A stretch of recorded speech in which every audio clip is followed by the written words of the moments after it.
సిద్దిపేట జిల్లా రాఘవాపూర్లో సబ్స్టేషన్ లాగ్బుక్ను మాజీ మంత్రి హరీష్ రావు తనిఖీ చేశారు. కాంగ్రెస్ ప్రభుత్వంలో 12 గంటల కరెంటు వస్తుందని, నాణ్యత లేని విద్యుత్ ఇస్తున్నారని హరీష్ రావు విమర్శించారు.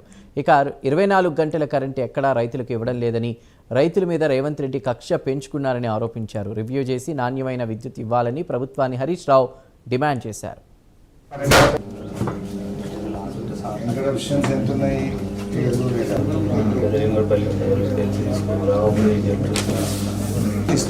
ఈరోజు రాఘవాపూర్ గ్రామ సబ్స్టేషన్లో సర్ప్రైజ్ విజిట్ చేయడం జరిగింది.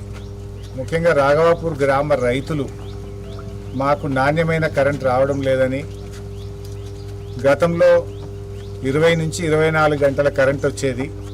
కాంగ్రెస్ ప్రభుత్వం వచ్చిన తర్వాత కేవలం 10-12 గంటల కరెంటు మాత్రమే రావడం జరుగుతూ ఉంది. ఇంటరప్షన్స్ ఎక్కువగా ఉన్నాయి. రైతులకు కరెంటు సరిపోవడం లేదని చెప్పి గ్రామ రైతులందరూ కూడా చెప్పడం జరుగుతూ ఉంది. సబ్స్టేషన్కి వచ్చి లాగ్ బుక్ వెరిఫై చేస్తే నిన్న బుధవారం రోజు 10 గంటల 30 నిమిషాలు మాత్రమే కరెంటు 3 ఫేజ్ కరెంటు రైతాంగానికి సరఫరా అయింది. అంటే నిన్న రాఘవాపూర్ సబ్స్టేషన్ పరిధి రైతులకు 10 గంటల 30 నిమిషాలు మాత్రమే కరెంటు వచ్చింది.